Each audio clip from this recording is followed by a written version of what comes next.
네, 더불어민주당 이재명 대표가 열흘 만에 또다시 사법 리스크 시험대에 오릅니다. 위증교사 혐의 1심 선고에 따라 정치권 파장이 예상되는 만큼 그 결과에 관심이 쏠리고 있는데요. 윤기찬 변호사, 설주환 변호사 두 분과 자세한 이야기 나눠보겠습니다. 어서 오십시오. 네, 안녕하십니까. 일단 오늘 위증교사 혐의 이 사건을 시작점으로 거슬러 올라가면 검사 사칭 사건부터 들여봐야 되는데 이게 한 22년 전의 사건이죠? 맞습니다. 그러니까 2002년도에 그 검사 사칭 사건이라 해서 이재명 대표가 당시에는 그냥 이재명 변호사 시절이었었죠. 어떤 성남에서 이제 시민 운동을 하던 때였고요. 그때 관련해 가지고 당시 시장이 어떤 분양과 관련해 가지고 의혹이 있다. 이것을 좀 밝히기 위해서 당시 KBS PD였던 최철호 PD와 어떤 취재 과정에서 도와줬던, 그리고 이제 본인이 그 설명을 하고 있는 것은 어떤 그 PD가 질문을 하는 데 있어서 본인이 조금 옆에서 어떤 좀 뭐 사칭이라고 하기는 뭐 하지만은 본인이 좀 알려줬다라는 부분이거든요. 그런데 이제 이 부분과 관련해 가지고 당시에 그 이제 검사 사칭 또는 이제 무고 혐의로 해가지고 이제 150만 원의 벌금형을 받은 사건이 있었는데, 이것을 두고 2018년도에 경기도지사에 도전을 하면서 선거 후보자 토론회에서 이 부분과 관련한 어떤 해명을 하는 과정에서 어떤 그러니까 PD 사칭을 도와줬다는 누명을 썼다라는 부분이 있어요. 그래서 이것으로 인해서 공선법상 허위사실 유포, 지금 같은 그러니까 얼마 전에 있었던 같은 혐의인데 그 혐의로 재판을 받게 됩니다. 그 재판 과정에서 지금 말하는 위증 교사의 혐의가 드러나면서 이게 이제 작년에 드러나면서 어떤 이번에 이제 선고 1심 선고까지 이어지게 된 것입니다. 이게 재판이 한 2개 정도가 섞여 있다 보니까 좀 여러 가지로 좀 짚어봐야 되는 부분들도 많고 좀 거슬러 올라가야 되는 부분들도 많은데, 지금 내용 설명 좀 해주셨는데 여기에 좀 짚어볼 부분이 있다면요? 그 사실은 재판이 3개죠. 예. 처음에 이제 이전에 150만 원 받았던 검사 사칭, 예. 그러니까 공무원 자격 사칭 이 부분, 여기서 이제 확정 판결을 받았어요. 150만 원. 예. 그리고 그 다음에 2008년도에 공직선거법 18년도에 경기도지사 선거였죠. 그 당시에 이제 그 허위사실 공표죄로 재판을 받고 있었던 거. 그 다음에 이번에 이제 이 재판 위증교사 재판인 거죠. 예. 그러니까 결국 공직선거법 사건에서 허위사실 공표로 재판을 받을 때 그때 당시에 관계자였던 김진성 씨에게 이렇게 얘기해줘. 그 당시에 뭐 김병량 시장 측이 KBS하고 협의해가지고 이재명을 주범으로 몰아가는 듯한 이런 증언을 해달라고 교사했다, 이런 혐의로 지금 이제 재판을 받는 거거든요. 예. 근데 이제 검찰 입장 그런 거고, 이재명 대표 입장에서는 그 당시에 나는 사실대로 얘기해달라고 했을 뿐이다, 이렇게 해서 혐의를 부인하고 있는 그런 사건입니다. 자, 22년 전의 사건부터 시작해서 쭉 왔는데 지금 왜 지금 논란이 되고 있는지, 4년이 지난 지 검찰이 위증교사 사건의 증거로 확보한 그 녹취가 있습니다. 녹취를 듣고 다시 두 분 의견 나눠가겠습니다. 있는 대로 뭐 어차피 세월은 다 지났잖아요. 뭐 글쎄, 아니 뭐 그런 말 필요는 없고. 너무 오래돼서 뭐 기억도 뭐 사실 저 변론 요지서를 하나 보내드릴게요. 예, 그래도 그때는 우리 주장이었으니까 한번 기억도 되살려보시고, 이게 지금 매우 정치적인 좀 배경이 있던 사건이었다는 점들을 좀 얘기를 해주면 도움이 될 것 같아요. 있는 대로. 너무 오래돼서 뭐 기억도 뭐 사실 자, 통화 내용을 듣고 오셨습니다. 그러니까 이재명 대표 측은 있는 대로 얘기해라, 이쪽에 좀 방점을 찍는 것 같고, 검찰 측은 도움이 될 것 같다, 이쪽에 좀 방점을 찍는 것 같은데 어떻습니까? 그러니까 방금 통화에서 들어보면 그 김진성 씨, 그러니까 위증을 했다라고 지금 자백을 하고 있는 이게 본범이죠. 정범인 김진성 씨 같은 김진성 씨 같은 경우에는 기억이 잘 나지 않는다, 이런 얘기를 지금 반복하고 있거든요. 근데 거기에 대해서 이제 이재명 대표 쪽에서는 방금 들었다시피 어떤 정치적인 배경이 있던 사건이고, 그 다음에 어떤 뭐 세월이 다 지났지만 어떤 이런 부분에 대해서 한번 기억을 환기시켜 봐라라고 얘기를 하고 있는 부분이거든요. 그러니까 이재명 대표 쪽에서 주장을 하고 있는 것은 있는 그대로만 얘기를 해달라, 기억나는 대로 얘기를 해달라라는 어떤 문구가 있어요.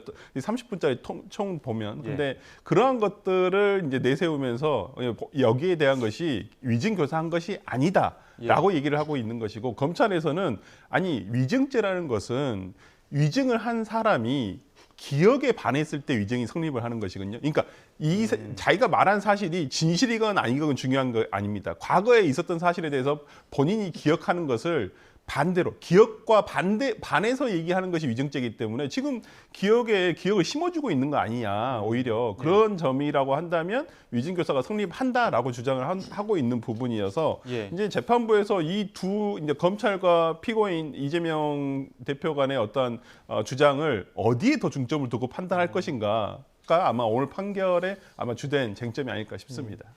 변호사님께서 어떻게 보십니까? 지금 이 말씀하신 것처럼 있는 대로 얘기해달라 했지만 검찰 쪽은 어떤 무언의 압박이 더 있을 것 아니냐 이렇게 좀 보시는 것 같은데요. 통상 이제 증인을 이제 이거는 이재명 그 당시 피고인 측이 신청한 증인이에요. 예. 검찰 측 증인이면은 조금 더 다른 시각으로 볼 텐데 예. 이건 본인이 필요해서 신청한 증인인데 아마 한번 불출석했나요? 다시금 재차 출석을 요구하면서 원래 이 정도는 괜찮죠. 나와달라. 예. 나와서 있는 그대로 기억나는 대로 해달라. 여기서 끝이면 괜찮아요. 예. 그런데 지금 주신 말씀 보면 계속 뭔가를 내가 알고 있는 사실은 이건데라고 해서 기억에 심어줘요. 이렇게 하면 원래 안 되는 겁니다. 그리고 변론조지서를 저렇게 보내면 안 돼요. 그 보내는 것 자체가 저는 위증교사인 것이고요. 예. 마지막으로 그 김진성 씨한테 이런 얘기를 하잖아요. 지금 김병량 씨도 돌아가시고. 그러니까 그 당시에 이제 증언 내용 중에 뭐가 있냐면 김병량 시장이 그 당시에 김진석 씨에게 KBS 측하 고위 관계자하고 합의 협의를 진행 중이다라고 말했다라는 내용이 나와요. 그러니까 말한 사람은 돌아가신 거잖아요. 그러면 예. 김진석 씨가 설령 여기서 거짓말을 한다 하더라도 그 거짓말이 거짓말이라는 사실을 밝혀줄 사람이 없는 거예요. 김병량 시장이 말했다는 거니까. 그러니까 이재명 대표가 그런 얘기도 하는 거죠. 김병량 시장도 돌아가시고. 그러니까 결국 이것은 당신이 위증을 한다 하더라도 뒤에 위증이 밝혀지기 어려워요라는 말을 암묵적으로 또 깔고 들어가요. 그래서 저는 개인적으로 뭐 재판부에서 어떻게 판단할지 모르겠지만 예. 제가 만약에 판사라면 위증 교사의 혐의를 빠져나가기는 어렵다 예. 이렇게 생각합니다. 근데 이제 저희가 앞서 녹취를 들었던 것을 보면 몇 초 안 됩니다. 그 안에서 있는 그대로라는 얘기도 하고 도움이 될 것이다 이런 얘기도 하지만 이재명 대표가 주장하는 거는 통화 녹취록 30분을 다 들어보면 이게 이 짧은 거를 듣기랑은 좀 다른 내용들도 많이 있다 이런 이야기를 하거든요. 검찰의 짜깁기라는 주장입니다. 이 입장 한번 들어보시죠. 없는 사실 얘기할 필요 없다. 사건을 재구성하자는 거 아니다. 이런 얘기를 제가 30분 통화하는 동안 12번 했습니다.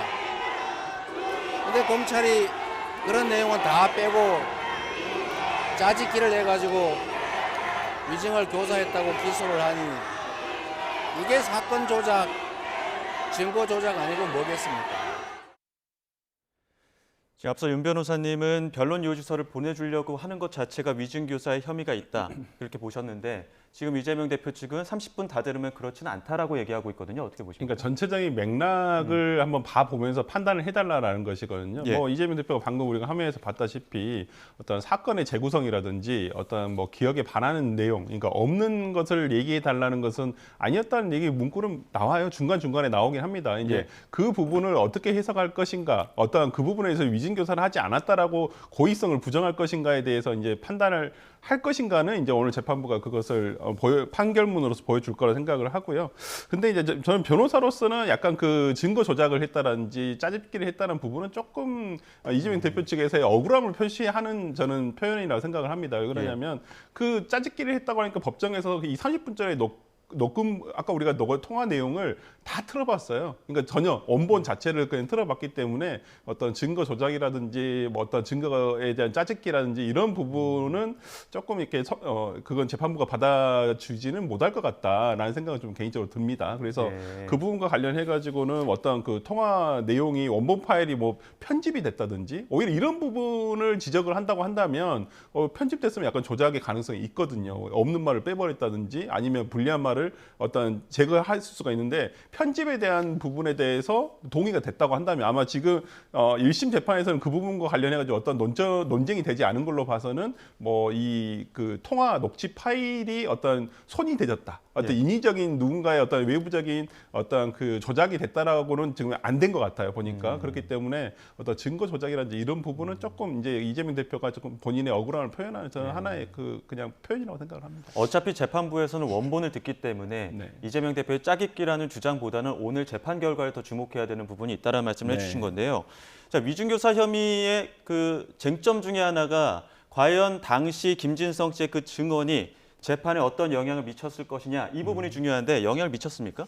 근데 일단 그 전에 저희가 이제 증거 조사를 하게 되는데 녹취록 아마 원본이 증거로 제출이 됐을 거예요. 예. 그 원본을 요약한 발췌본을 아마 증거로 이제 판사 편의상 그걸 또 추가로 녹취록 등으로 제출했을 테고 원본은 저희가 증거 조사하면 녹음 파일은 재생을 합니다. 예. 재생을 해가지고 검증을 해야지만 그게 증거로 인정이 돼요. 그래서 이재명 대표가 저렇게 증거 조작이라고 하신 말씀은 앞뒤가 안 맞는 말씀이시고요. 예.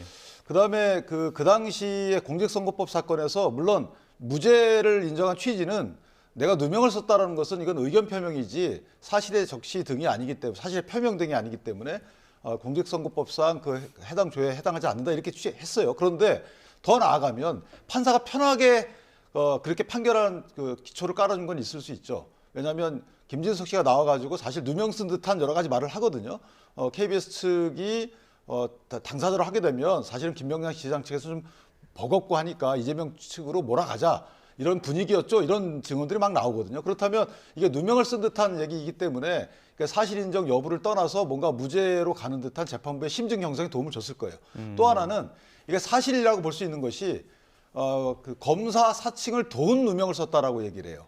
검사 사칭을 도왔다라는 것은 사실관계입니다. 예. 따라서 이것은 누명인지가 포인트가 아니고 검사 사칭을 도왔느냐 안 도왔느냐 이런 부분까지 본인이 얘기한 거예요, 사실은. 그런데 재판부는 이걸 좀 편의상 해가지고 무죄 어떤 취지를 쓸 때 좀 편하게 쓴 감이 없지 않아 있어요. 거꾸로 얘기하면 만약에 김진석 씨의 증언이 없다면 아마 유죄로 나올 확률이 없지 않아 있었고 그렇기 때문에 이재명 대표 입장에서도 이걸 굳이 증인 신청을 해서 증인을 듣고자 2번씩이나 노력한 거 아니겠습니까? 예. 만약에 진짜 의미 없는 증언이라면 왜 굳이 신청해가지고 전화까지 3번 정도 전화해서 이런 위험을 무릅쓰고 증언대로 불러내서 증언을 시켰겠느냐. 예. 이런 여러 가지 사정들을 감안한다 그러면 굳이 이 사람의 증언이 없었다 하게 되면 유죄로 나올 확률도 꽤 높았을 것 같다라는 게 제 생각입니다. 어느 정도의 영향을 미쳤다. 왜냐하면 그 이재명 대표의 그 공직선거법 위반 혐의 재판 과정, 그 당시에 2019년 당시를 보게 되면 1심에서 무죄였고 2심에서 벌금 300만 원이었는데 대법원 선고에서 최종 무죄 판결 받았단 말이죠. 네. 이 판결이 뒤집히는 과정에서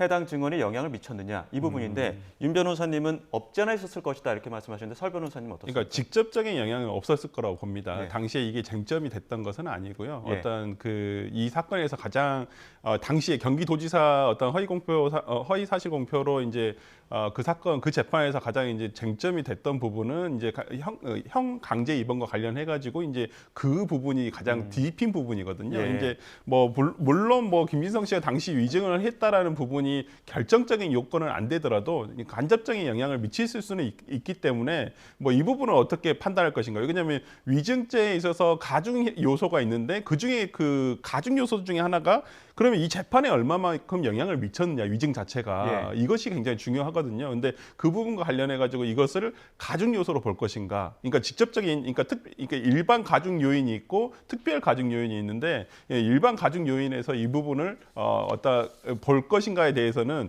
오늘은 아마 제가 볼 때 이것을 뭐 특별 가중 요인으로 보기는 조금 힘들겠지만은 전체적으로 봤을 때 그냥 그 상황을 참작하는데 그러니까 전체적인 어떤 그 판결의 취지라든지 이런 부분에서는 조금 영향이 있을 수도 있겠다라는 예. 생각이 듭니다. 근데 재판에 영향을 미쳤는지도 가중 사유 중에 하나지만 또 유사하게 동급의 가중 사유 중에 하나가 경제적 대가 유무예요. 예. 근데 이 사건과 관련돼서 김진성 씨가 그 구속영장 한번 신청됐다 기각된 적이 있거든요. 청구됐다가. 예. 그때 그 혐의 내용 중에 뭐냐면 백현동과 관련된 알선수재에 가담한 부분도 하나 있어요. 이 부분은 사실 이재명 대표 측하고 무관하다 보기 어려운 거죠. 대관 작업이었으니까. 예. 그다음에 또 하나가 그 성남시 당시에 성남시에 뭐 그 어떤 그 계약 체결 관련돼서 또 알선수재 7천만 원 혐의가 또 있어요. 이 부분도 물론 유무죄는 아직 나온 건 아니지만 예. 영장 청구 사유에 있기 때문에 이게 만약에 재판부 입장에서 보면 경제적 대가와 대가가 없다고 연결 안 됐다고 단정하기 어렵다. 예. 이런 심증을 갖게 되면 그 부분도 가중 사유가 되는 거거든요. 그래서 재판에 영향을 미쳤는지 여부, 그다음에 경제적 대가와 직간접 연결이 됐는지 여부에 대한 재판부의 심증 이런 것들이 다 가중 사유 여부에 대해서 연관되지 않을까 이렇게 생각합니다. 이제 가중 사유 여부가 중요한 이유 중에 하나가 그러니까 가중 혐의가 없으면은 1년 6개월 이하로 이제 형이 나오는 경우고 가중형이 있으면 3년까지도 나오는 거 아닙니까? 네네. 검찰은 3년을 구형을 했고요. 최대 설 변호사님께서는 오늘 가중 혐의가 이번에 적용하지 않는다고 한다면 검찰의 구형량까지는 안 나올 것이다 이렇게 예측하시는 거죠? 그러니까 뭐 지금 그 위증죄에서의 기본 구형량은 기본 범위는 6개월에서 1년 6월, 가중이 됐을 때는 10월에서 3년까지거든요. 예. 근데 이제 지금 검찰에서는 이제 가중 사유가 계속 있다. 감경 사유는 없다. 근데 감경 사유에서 가장 중요한 것은 진지한 반성이거든요. 그러니까 네. 죄를 인정하고 예. 내가 이 부분 자백을 하는 부분 등이 이제 우리가 이제 감형 사유로 보는데 지금 뭐 이재명 대표 쪽에서는 이제 계속 무죄 주장을 하기 때문에 감형 사유로 삼기는 좀 어렵고요. 그러니까 뭐 그렇다고 해서 야당 대표라는 지위가 어떤 감형 사유가 될 수는 없습니다. 어떤 참작을 할 수는 있겠지만은 그런 부분에 있어서 어떤 이 사법적인 판단을 함에 있어서의 뭐 야당 대표의 지위라든지 이런 것은 영향을 끼치지는 않으니까요. 예. 저는 근데 이분과 관련해 가지고 가중 사유가 있다고 한다면 어떤 위증 교사, 그러니까 그 보통 위증죄에서 위증을 한 사람보다 위증 교사한 사람을 더 중하게 처벌을 하거든요. 예. 가중 사유로 두고 있습니다. 예. 왜냐하면 위증 교사라는 것은 위증하지 않아도 될 사람을 교사를 통해서 위증을 하게 만들었다는 부분을 안 좋게 보는 것이거든요. 그렇기 예. 때문에 굳이 이제 뭐 위증 교사 자체가 만약에 인정이 된다고 한다면, 유죄가 인정된다고 한다면 가중 사유로서 저는 이제 10개월에서 3년 사이 범위 내에서 선고가 될 수가 있는데 뭐 저는 10월에서 1년 그 사이 범위 내에서 그 내외에서 아마 선고형이 유죄가 인정된다고 했었을 때 선고형이 정해지지 않을까 싶습니다. 무죄의 가능성도 있지만 그렇습니다. 유죄 선고가 된다면 10개월 미만으로 나올 것이다 이런 쉽죠. 예측이신데 예. 근데 함께 재판에 넘겨진 그러니까 허위 증언을 했다고 주장한 김진성 씨 본인이 직접 허위 증언했다고 했거든요. 이 부분에 재판에 영향 안 미칩니까? 그러니까 이 자백이죠. 예, 저게 자백, 그러니까 김진석이 10월을 구형했는데 예, 자백을 한 경우에 자백만 갖고는 유죄 인정이 안 돼요. 보강 증거가 있어야 됩니다. 예. 그 보강 증거가 그 녹음 파일이에요. 예. 그러니까 이것은 유죄로 인정될 가능성이 있는 거고 만약에 김진석 씨가 유죄가 안 된다 그러면 이재명 대표도 유죄가 안 되는 거죠. 그러나 김진석 씨가 내 기억에 반해서 내가 증언을 한 것이다라고 인정을 한 마당에 내 기억에 반해서 내가 증언했다고 하는데 내 기억에 반해서 증언했다는 것을 탄핵할 수 있는 사유가 많지는 않아요. 예. 예를 들면 이재명 대표가 어떤 변명을 하신다 하더라도 이게 사실관계와 다른 증언을 했다 이러면은 입증하기 쉽죠. 탄핵하기가. 그런데 내 기억과 다른 증언을 내가 한 겁니다라고 자백을 했기 때문에 이재명 대표가 다른 그 자백이 잘못됐다는 탄핵 사유를 내지 않으면 사실 빠져나가기 어렵죠.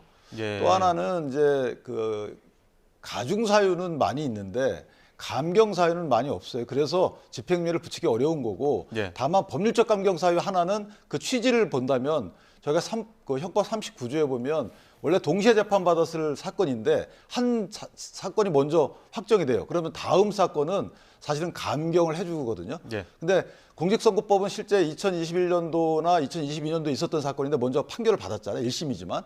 근데 저 위증교사 사건은 저 2018년도, 19년도에 있었던 사건이거든요. 그러니까 원래 같이 사건 받았어야 돼, 재판을. 예. 그 경우에는 감경해 줄 수가 있어요. 그 감경 사유 때문에 저도 10월에서 1년 생각을 하는 거기 때문에 아마 그 정도의 실형, 그러니까 집행유예가 붙지 않은 징역형 선고가 되고 물론 법정 구속은 하지 않는 이런 재판 결과가 나오지 않을까라고 생각합니다. 예.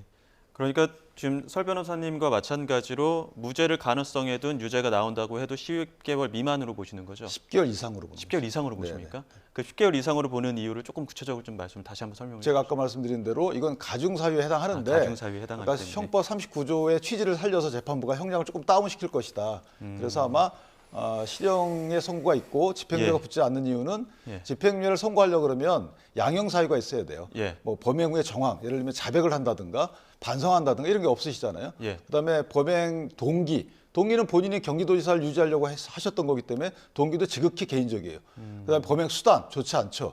이런 것들을 다 종합해 보면 집행유예를 붙일 수는 없을 것 같다. 그러면 실형을 선고하는데 실형 선고 형량은 제가 아까 말씀드린 그런 이유 때문에 저 정도가 아마 나오지 않을까라고 개인적인 예측입니다. 예, 이재명 대표 열흘 전에 또 공직선거법 위반 혐의로 1심에서 의원직 상실형을 선고받고 이제 두 번째 다른 재판으로 또 두 번째 또 사법 리스크를 맞이하게 됐는데 법리적인 해석을 좀 짚어보긴 했는데 정치적으로 봤을 때는 어떤 좀 타격이 있을까요, 먼저 설 변호사님? 만약에 이제 무죄가 나온다고 한다면 더없이 뭐 이재명 대표에게는 굉장히 그 어깨를 가볍게 해줄 수 있는 아마 네. 그 사실일 텐데 만약에 지금 상황상으로는 조금 이게 무죄 가능성보다는 유죄 가능성이 더 높은 건 사실입니다. 뭐 아직은 뭐 100%라는 말은 못 드리겠습니다만은 낙관하기는 힘든 상황인 건 맞는데 어쩌면 그러더라도 이제 만약 유죄가 인정된다 손 치더라도 뭐 그 형량 특히나 우리가 지난 공소법 사건 같은 경우에도 유죄가 됐더라도 벌금형이었다고 한다면 이 정도의 파급력은 없었을 거라고 생각합니다. 네.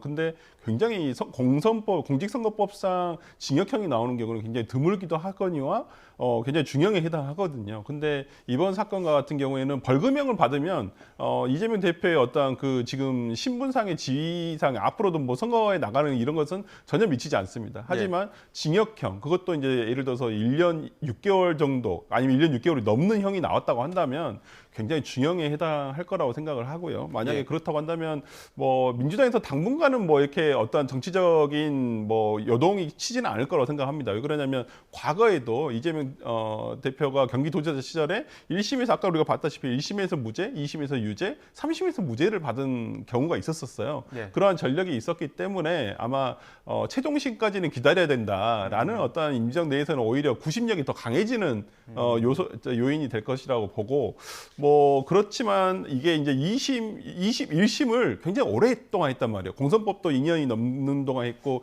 이 사건도 굉장히 오랫동안 진행을 했습니다. 그렇다고 한다면 1심에서는 거의 증명해야 될 것들은 대부분 했다고 볼 수가 있어요. 그러면 2심도 가급적 빨리 지금 진행이 될 거라고 보이고 이제 이 사건과 공선법 사건과 마찬가지로 이재명 교사의 이 사건이 주목을 받는 것은 사건 자체의 어떤 구조 자체가 심플하기 때문에 간단하기 때문에 3심이 최대한 빨리 나오는 거 아니냐. 지금 대선 전에 나올 수도 있는 가능성이 있기 때문에 아마 이재명 대표는 그 부분 이제 대법원의 확정 판결까지를 아마 두고 보고 정치적으로 민주당 내에서는 어떤 움직임이 있지 않을까 싶습니다. 사건이 단순하기 때문에 더욱 주목받는 말씀을 해주셨는데 또 주목받는 이유가 이번 사건이 공직선거법 선고보다 더욱더 그 재판부가 좀 엄하게 보는 측면이 있지 않습니까? 오늘 어떻게 보십니까?